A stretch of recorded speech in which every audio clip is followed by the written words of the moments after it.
一次出海捕鱼，不但能够获得可观的超能力，而且还能与好友一起享受野炊海鲜大餐所带来的欢声笑语，真是一箭三雕，何乐不为？在出海捕鱼之前，必须有所准备。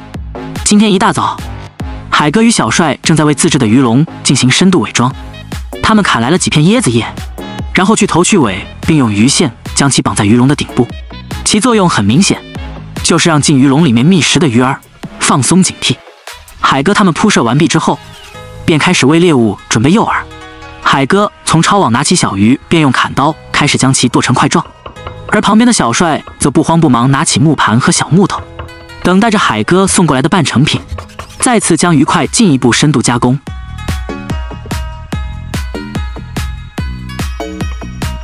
在小木头不断的撞击之下，鱼块很快变成肉泥形状。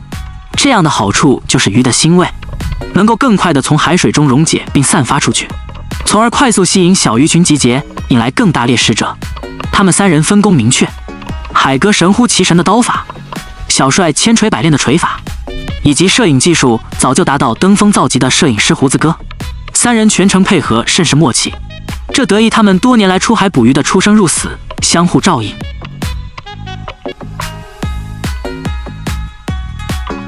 鱼饵准备好了之后，带上鱼笼便开始登船出海摄捕。这也不得不佩服他们三人的勤劳精神。看看四周的环境，天才刚刚亮，海面上还没有一艘渔船出海作业，足以证明他们三人有资格成为四有青年。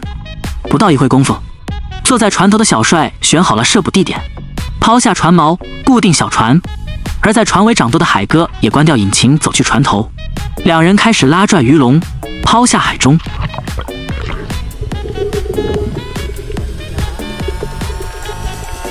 紧接着带好潜水镜潜入海底，默契地把鱼笼抬到地势更为平坦礁石之中。看来他们挑选这个摄捕位置相当不错，两边都被巨大的珊瑚礁石包围着，中间有足够大的空间用来放置鱼笼。而且鱼儿最喜欢待的地方，就是那些既安全又有食物的阴间小道或洞穴。海哥他们为了防止鱼笼在海水的潮汐潮落中漂浮不定，于是捡来了许多零散的礁石，将整个鱼笼除了出入口都盖得严严实实，使得原本四面漏风的鱼笼围得那叫个水泄不通，暗无天日。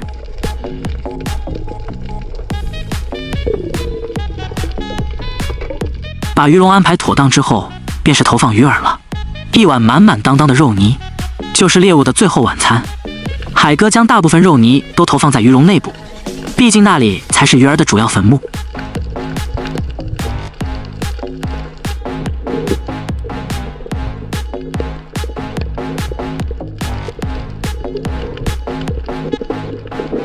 接着剩余少量肉泥则投放在鱼笼的四周围。海哥才刚刚将肉泥搓散的一瞬间，周围的小鱼立马上前抢食第一口，这足以证明这些鱼饵是多么的诱人。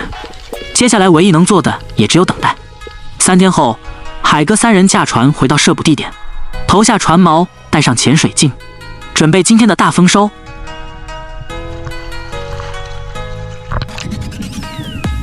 镜头慢慢靠近鱼笼出入口，随即映入眼帘便是一群混搭的鱼儿被困其中，而且还有2条早已被同类啃得只剩鱼骨的可怜小鱼。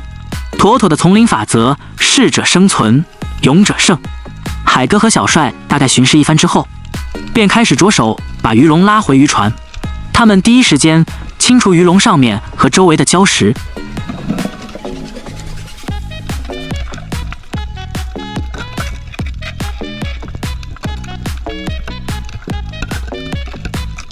在清理过程中，海哥发现了一颗小海胆躺在鱼笼上面睡着了。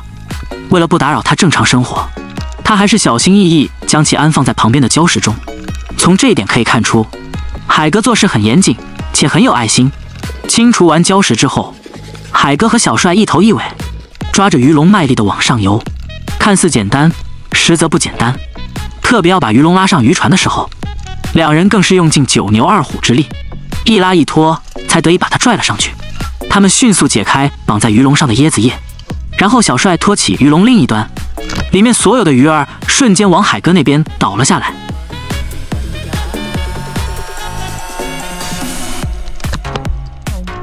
这次捕获的鱼种比较多，有东星斑，有巴掌大的龙虾，有老虎斑，也有2条拟态河豚。捕获到的河豚还是放生为好，毕竟不是人人都懂得烹饪。原来还有2条老鼠斑，这次真是搬鱼大杂烩。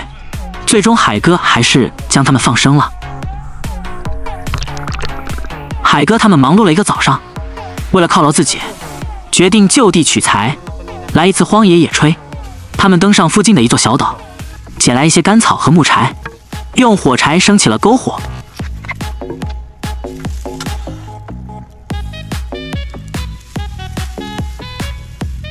今天的野炊食材有几只龙虾和2条拟态河豚等等。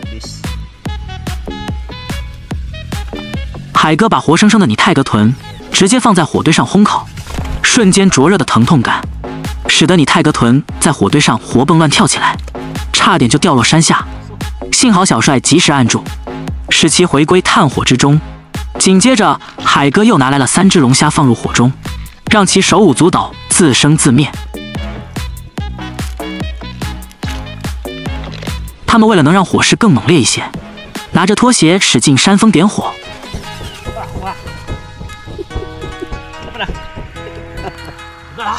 不到一会功夫，龙虾和拟态河豚都被烧得滋滋作响，这也预示着海鲜大餐大功告成。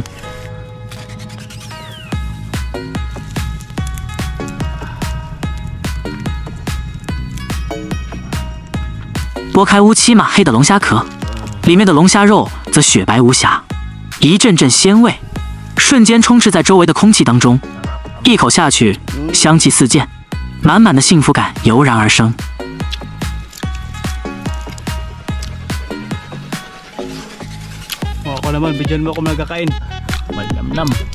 久未露脸的胡子哥，当然也挡不住美食的诱惑。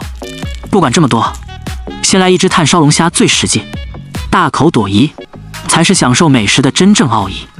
而外面被烧焦的拟态河豚，里面的鱼肉也是美味可口。有时候简简单单的食材，会给人带来大大的满足与幸福。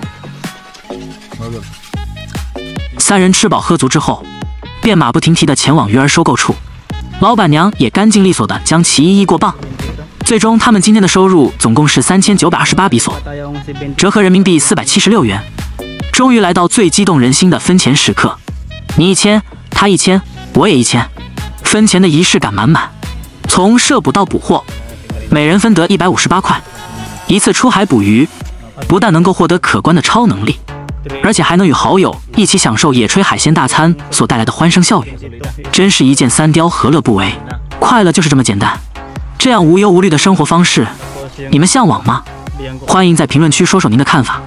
本期视频到这里就结束了，喜欢我的视频点个赞加关注，下一期我们不见不散。